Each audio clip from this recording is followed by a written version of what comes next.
बहुत सावधानी से कथा सुनिएगा और अपने चित्त में उतारिए।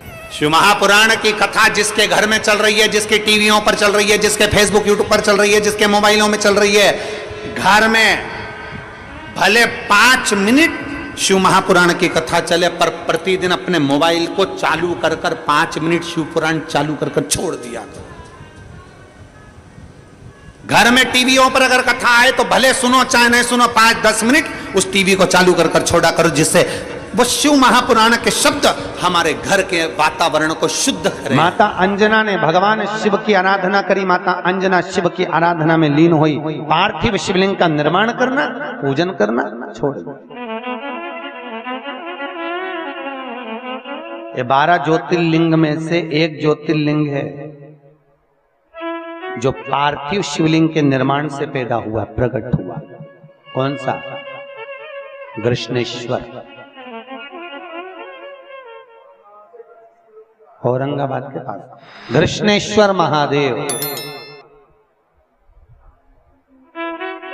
घोषमा के बेटे को उसकी सोतन ने टुकड़े कर करके तालाब में पटक दिया था, और घोषमा बालू का शिवलिंग, पार्थिव शिवलिंग बनाती थी और जाकर विसर्जन करती थी। घोषमा जब विसर्जन करने गई, आज उसके मन में आया मैंने अपने बेटे को बहुत दिन से नहीं देखा। तब बाबा भोलेनाथ की कृपा से उसका बेटा 3 दिन पहले का मरा हुआ तैरता हुआ बाहर आ गया था। तब भगवान शिव का नाम कृष्णेश्वर महादेव पड़ा। कृष्णेश्वर महादेव पड़ा शिव जी का नाम। केवल घोषमा के बेटे को जीवित करने के कारण, आपको कथा में कहा था, काल सुई अगर घड़ी बढ़ रही है तो शिव की कृपा से काल को अगर रोक सकता है तो वो शंकर रोक सकता है। ये वाली सुइयां बढ़ रही हैं, घड़ियां बढ़ रही।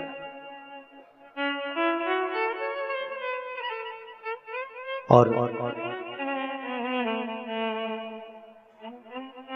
घोषमा के बेटे को जीवित कर दिया। ये पार्थिव शिवलिंग के निर्माण का फल है। पार्थिव शिवलिंग के निर्माण का फल।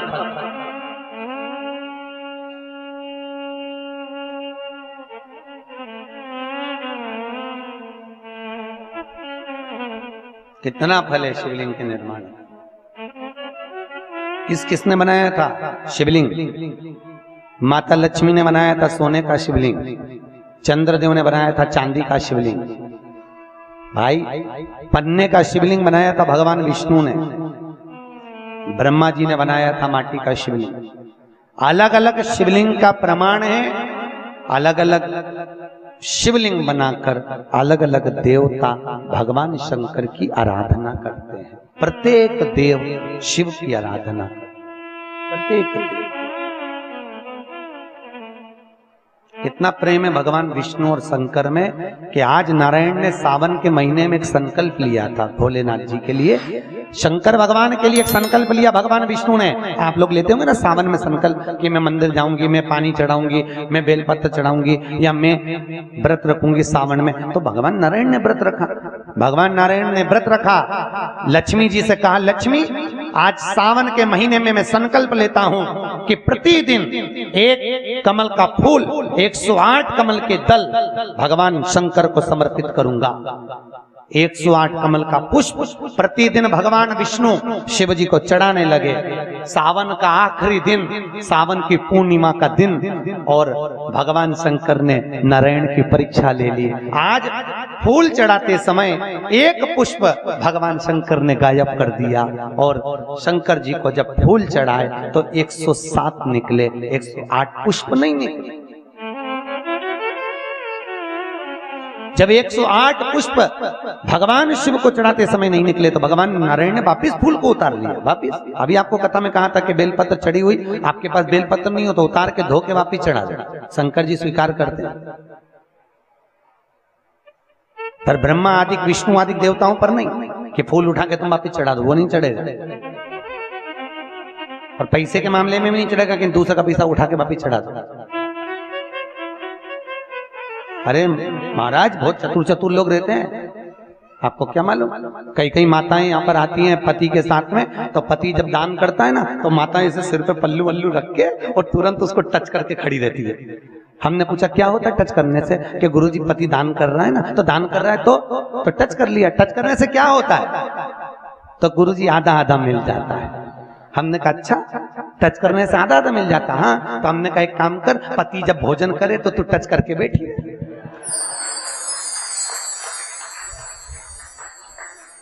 भैया क्यों भगवान को बेवकूफ बनाते हो कि पति दान करे तो पत्नी टच करके खड़ी दे तो आधा मिल जाएगा, भोजन करे तो थाली अलग अलग, रोटी अरे बोलो अलग अलग, कहीं जा रही हो ट्रेन का टिकट एक ले, जैसी टीसी आए टच कर ले, टीसी पूछेगा ये क्या, ये ना आधा आधा, तो कह देगा चल अब जेल आधा आधा चल। घूमने जाए तो टिकट दो, भोजन करे तो थाली दो, है पहनने के लिए कपड़ा दो, और दान करने का समय आए तो भगवान भी के कितना बेवकूफ बना रही फालतू का। अरे भैया तुम करोगे तो तुम्हें मिलेगा, वो करेगा तो उसे मिलेगा, जिसकी करनी का फल उसको भोगना पड़ेगा। टच के चक्कर में मत रहना, ठन्नी नहीं मिलने वाली है। शंकर की कथा कह रही है कि भगवान शंकर राम जाई विधि राखता है, उस विधि शिव रह रहा है, और राम कहते हैं जिस विधि शंकर राखता है उस विधि राम रह रहा है।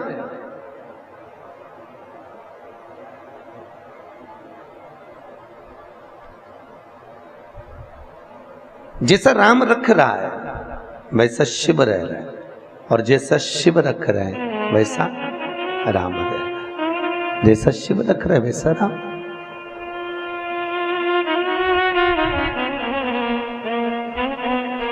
कितनी विचित्र, शंकर जी के मन में कितनी विचित्र बात लगी होगी कि एक तरफ मेरा एक भगत है, दूसरी तरफ मेरा एक भगत है। लंका का राजा रावण किसका भगत था, अरे बोलो जम के, शिव का। और राम जी किसके भगत थे, शिव के। इधर भी शंकर का भगत है और उधर भी शंकर का भगत है।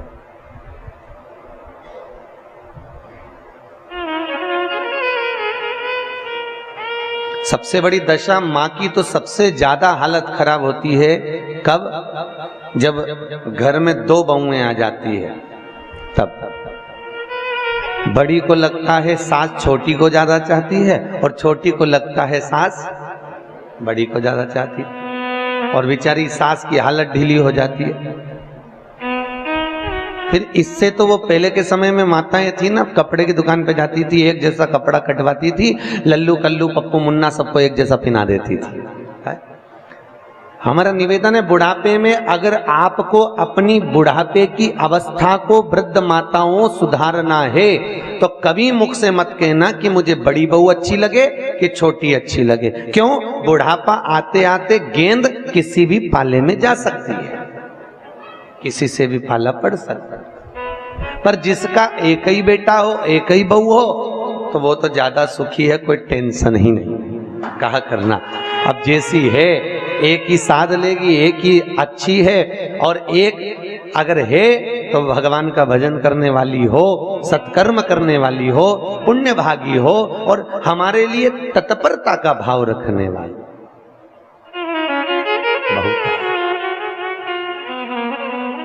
बहुत आत्मा।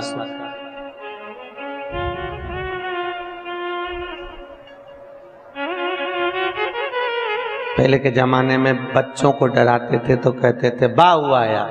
आज के जमाने में बूढ़ी बूढ़ी अम्माओं को डराना हो तो कहते बहू आई, बेचारी रह जाए, अभी तो गई थी कहां से आ गई। जैसे क्यों बहू आई तो बेचारी खाते खाते रह जाए, अभी तो गई थी, अब कहां से आ गई थी जल्दी, अभी तो छुट्टी लगी है, बच्चों को लेके मायके गई, अब थोड़ा सा रुक के आई। बहुत आगे यहाँ कितनी बहुएं बैठी हैं, मेरे ख्याल से आप सभी बहू हैं। पर बहू का मतलब आज तक दुनिया में किसी को मालूम ही नहीं कि बहू का मतलब क्या होता है। बहू संबोधन आया कहां से? बहू का संबोधन हम लाए कहां से? बहू है कौन? बहू का मतलब है जो मान, सम्मान, प्रतिष्ठा, यश, वैभव, शांति, लक्ष्मी बहुता में लेकर आए, उसका नाम बहू है। यहाँ की ये मतलब नहीं है कि बहुता में क्लेश लेकर आए, उसका नाम बहू नहीं है।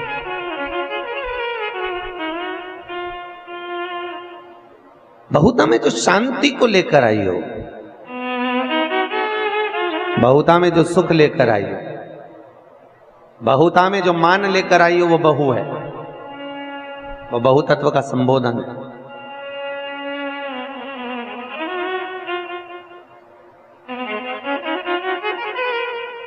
और स्वर्णति अति सासु, जो तुमको जीवन में बिना सोचे समझे कुछ भी निकाल कर दे दे, वो सास है।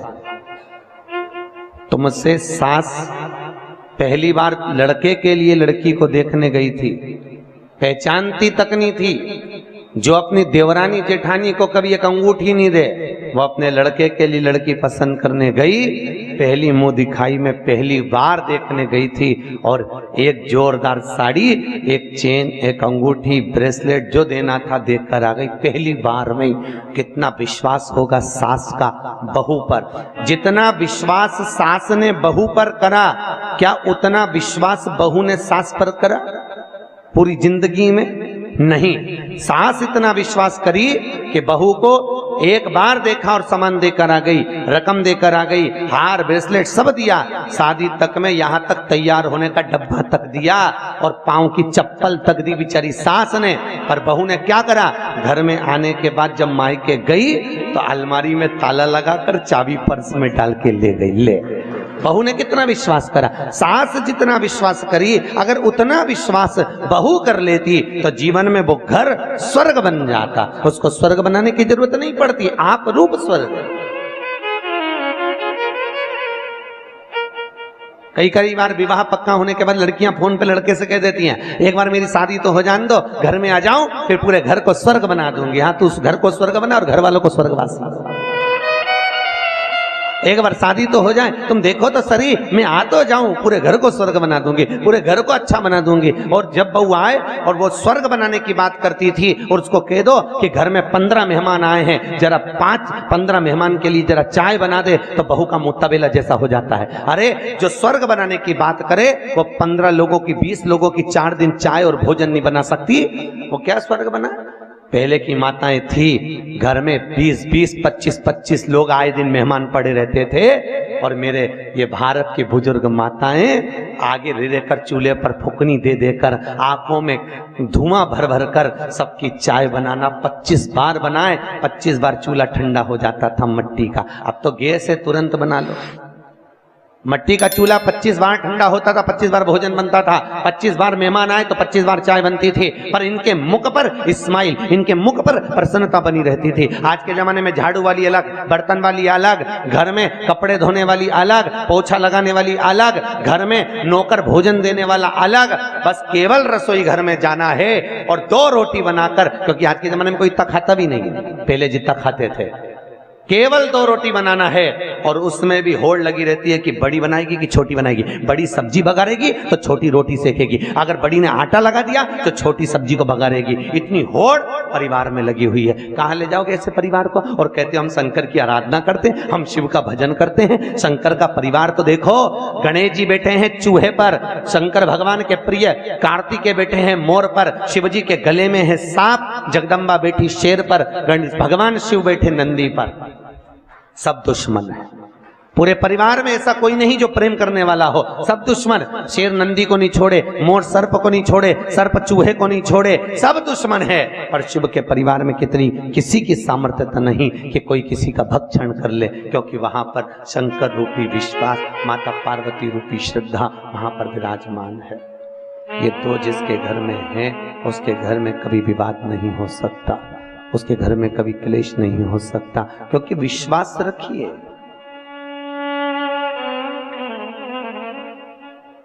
आज घरों में से 2 चीजें चली गई, एक विश्वास और एक श्रद्धा। घर में मंदिर में भगवान की पूजन कर रहे हो, आराधना कर रहे हो, चाकरी कर रहे हो, भगवान को दिया लगा रहे हो, पर विश्वास कहां गया तुम्हारा? रामचरितमानस में तुलसीदास जी ने शंकर भगवान को शंकर विश्वास रूपिणो, तुलसी बाबा लिखते हैं शंकर विश्वास है। अगर शिव विश्वास है तो वो विश्वास गया कहां? फिर उस विश्वास की मूलता कहां है?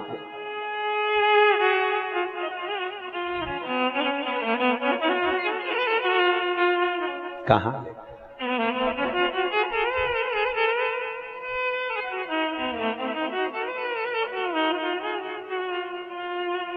विश्वास कब होता है भगवान पर? लोग विश्वास कब करते हैं? जब डॉक्टर साथ छोड़ देता है और कहता है अब तो उसका भजन करो, क्योंकि डॉक्टर को भी मालूम है उसके आगे हमारी भी नहीं चलती। किसके आगे? अरे बोलो तो वही काल अधिपति, काल मतलब घड़ी का, समय का आधिपत्य रखने वाला, काल का आधिपत्य करने वाला, काल को भी जीतने वाला, वो महाकाल के आगे दुनिया में किसी की नहीं चलती है। वो महाकाल के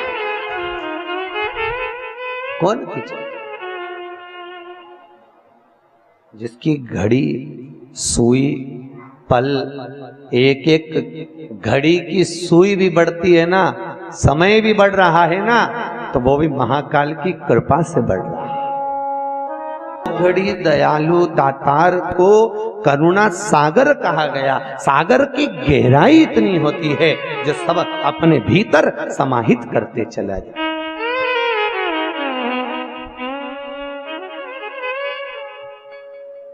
हाँ, व्यक्ति का अगर अभिमान झलके तो उसमें गहराई नहीं हो सकती। एक नदी ने एक समुद्र से आकर कहा, समुद्र देव मैं बहुत बड़ी नदी हूं, बहुत बड़ी। समुद्र तुझे कुछ मांगना हो तो मुझसे मांग ले। समुद्र ने कहा, नदी मुझ में रतन, समुद्र में क्या नहीं है? रतन, सोना, चांदी, हीरा, पन्ना, सब कुछ समुद्र में। बस वो तो गहराई में जाने वाला चाहिए जो लेकर आ जाए। समुद्र मांग तुझे क्या चाहिए? समुद्र बोले मुझे कुछ नहीं चाहिए। अरे समुद्र देव तुम मुझे जानते नहीं हो, बहुत बड़ी नदी हूं मैं, बहुत बड़ी, तुम्हें जो मांगना मांग लो। समुद्र ने कहा नहीं। अरे कुछ तो मांगो। नहीं चाहिए ना, जब बोल दिया नहीं चाहिए तो नहीं चाहिए। इतने में नदी ने कहा कि तुम मुझे जानते नहीं। समुद्र ने समझ लिया कि इसको क्या आ गया? अहंकार आ गया। ओम श्री शिवाय। नमस्ते एवं दर्शकों, आज की कथा जो है पंडित प्रदीप जी मिश्रा द्वारा जो है गुजरात सूरत में जो है सुनाई जा रही है। और इस कथा का जो है आपको पूरा श्रवण करना है तो आप हमारे चैनल को सब्सक्राइब कर लें, क्योंकि आपको हमारे चैनल पर प्रतिदिन जो है कथा इसी तरीके से मिलती रहेगी। इसके साथ में भविष्य में जो भी कथाएं आएंगी वो भी जो है आपको हमारे चैनल पर मिलती रहेगी। इसके लिए आपको कुछ नहीं करना है, केवल आपको हमारे चैनल के साथ जुड़ना है। जुड़ने के लिए आपको हमारे चैनल को सब्सक्राइब करना है। सब्सक्राइब करने के बाद जो है पास में आ रहे बेल आइकन को आपको प्रेस कर देना है, ताकि आपको जो है रोजाना जो है कथा का जो है नोटिफिकेशन मिलता रहे। इसी के साथ में और भी जो है अच्छी अच्छी कथा जानने के लिए आपको जो है सब्सक्राइब करना नहीं भूलना है। और मिलते हैं अगली कथा में, तब तक के लिए।